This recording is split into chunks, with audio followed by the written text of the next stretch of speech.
وقال النبي صلى الله عليه وسلم خيركم من تعلم القرآن وعلمه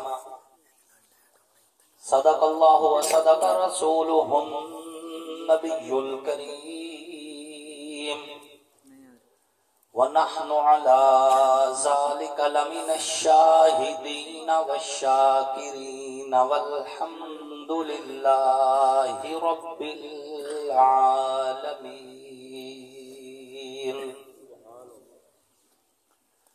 نفس نفس پہ برکتیں، قدم قدم پہ رحمتیں، جہاں جہاں سے وہ شفیع آسیاں گزر گیا، جہاں نظر نہیں پڑی وہاں ہے رات آج تک، وہاں وہاں سحر ہوئی جہاں سے وہ گزر گیا۔ واجب صد تکریم محسنین ملت علماء کرام، لائق صد تکریم قرہ اعظام، نہایت ہی سعادت مند ثناخوان رسول عربی صلی اللہ علیہ وآلہ وسلم، اللہ اور اس کے آخری پیغمبر حضرت محمد مصطفیٰ علیہ الصلوۃ والتسلیم کی نبوت، ختم نبوت پر ایمان رکھنے والے، توحید و سنت کے علم برداروں، صحابہ کے غلاموں، اہل بیت کے حقداروں، آپ سب لوگ اور ہم اللہ کے فضل و کرم سے ایک دینی، تبلیغی، اصلاحی، نورانی، روحانی محفل میں اکٹھے ہیں، جس محفل کا اہتمام مدرسہ تعلیم القرآن کی جانب سے کیا گیا ہے۔ اللہ رب العزت استاذ العلماء مولانا محمد انیس صاحب کو اور بھائی مولانا قاری الحدیث صاحب کو جزائے خیر نصیب فرمائے، جن کے پرخلوص دعوت کے نتیجہ میں دین کی نسبت سے آپ سے ملاقات کا شرف حاصل ہو رہا ہے۔ وقت کی کمی کے پیش نظر اور خصوصاً استاذ العلماء ہمارے محسن و مربی حضرت مولانا ارشاد صاحب رحمت اللہ دامت برکاتہم العالیہ کی موجودگی کے پیش نظر میں انشاءاللہ انتہائی اختصار کے ساتھ آپ سے کچھ گفتگو کروں گا۔ اللہ رب العزت حضرت استاد جی سمیت جتنے ہمارے علماء کرام اکابرین موجود ہیں، سب کو ایمان، عزت، صحت کی سلامتی کے ساتھ لمبی خوشحال زندگی نصیب فرمائے، اور ان سمیت ہمارے تمام اکابر کا سایہ تعبیر ہمارے سروں پر قائم اور دائم فرمائے۔ سامعین محترم، اللہ رب العزت نے قرآن پاک میں ارشاد فرمایا ہے اِنَّا نَحْنُ نَزَّلْنَا الذِّكْرَ وَإِنَّا لَهُ لَحَافِظُونَ، کہ بے شک ہم نے اس قرآن کو نازل کیا ہے اور ہم ہی اس قرآن کی حفاظت کریں گے۔ اس جگہ پر اللہ نے 3 مرتبہ اپنی طرف متوجہ فرمایا ہے کہ بے شک ہم نے نزلنا، ہم نے نازل کیا، 3 بار اپنا ذکر کر کے پھر قرآن کی بات کی ہے، تاکہ دنیا میں کوئی شخص جب بھی قرآن کے بارے میں غور کرے، فکر کرے، قرآن کو پڑھنے کا ارادہ کرے، کم سے کم 3 مرتبہ اللہ کی ذات، اللہ کی طاقت، اللہ کی عزت، اللہ کی عظمت، اللہ کی قوت پہ غور کرے۔ جب اللہ کی ذات میں بار بار غور کرے گا تو پتہ چلے گا کہ اللہ وہ ذات ہے جو جب چاہے، جیسا چاہے، جس کے لیے چاہے اور جو چاہے وہ ہو جاتا ہے۔ اللہ کی مرضی میں، اللہ کی مشیت میں، اللہ کے فیصلوں میں، اللہ کی چاہت کے بغیر کائنات میں کوئی بھی تبدیلی نہیں کر سکتا۔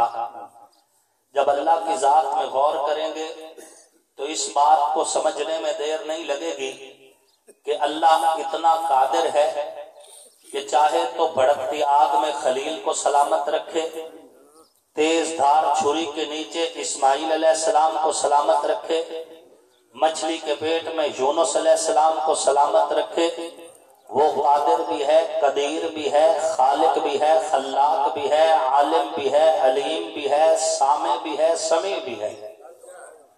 اس خالق اور خلاق رب کی طاقت عزت جب سمجھ آ جائے گی تو پھر سمجھنا مشکل نہیں ہوگا کہ جو رب بھڑکتی آگ میں خلیل کو سلامت باکرامت رکھتا ہے وہ اپنے قرآن کی حفاظت بھی کر سکتا ہے۔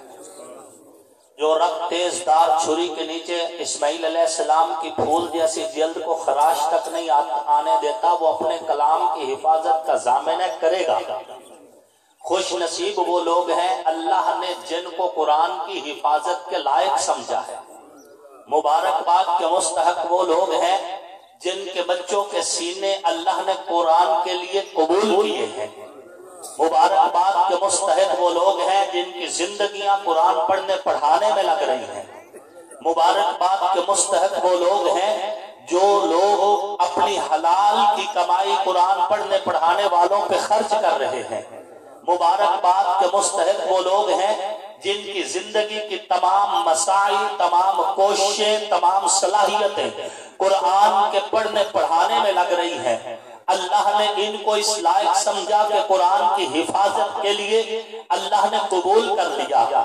اللہ پاک فرما رہے ہیں اِنَّا نَحْنُ نَزَّلْنَا الذِّكْرَ، بے شک ہم نے اللہ پاک نے 3 بار اپنی طرف اشارہ کیا ہے۔ یہ تو علماء کرام نے آپ کے لیے آسانی کی ہے، مفسرین نے بالکل مختصر ترجمہ کر کے کہہ دیا کہ بے شک ہم نے اس قرآن کو نازل کیا اور ہم اس کی حفاظت کریں گے۔ لیکن اگر اس کے لفظی ترجمے پہ غور کیا جائے، انا بے شک ہم نے، نحنو ہم نے، نزلنا ہم نے نازل کیا، اگر اس کو لفظی طور پہ ترجمے کو آپ غور کریں تو بڑی خوبصورت لہجہ بھی ساتھ سمجھ آتا ہے۔ اللہ رب العزت یوں فرما رہے ہیں کہ بے شک ہم نے،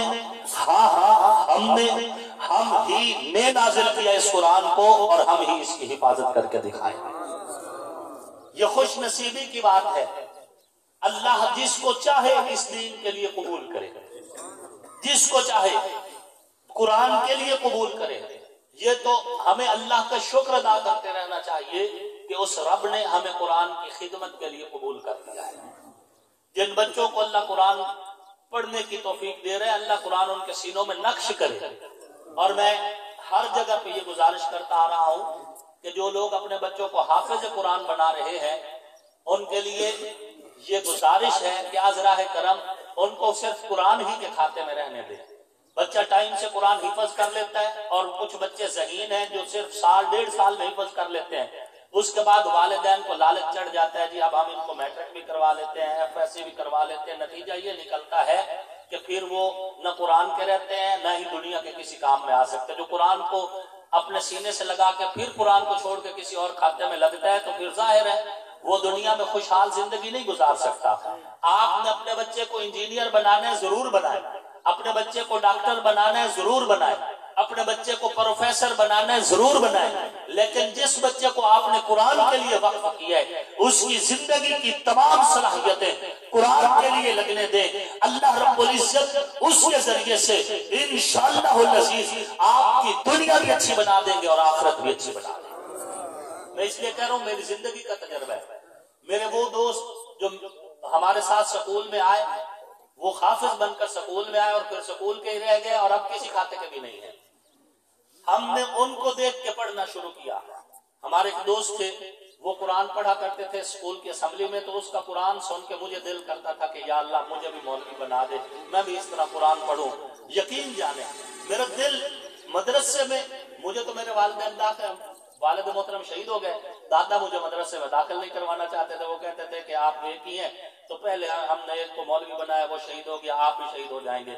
یقین جانے میں تو منت تگلے کر کے مدرسے میں گیا ہوں۔ میں لوگ آپ جاتے ہیں اپنے لیڈر کے پاس سفارش لے کر نوکری لگوا دو، سفارش لے کر فلاں کام کروا دو، فلاں کام کروا دو۔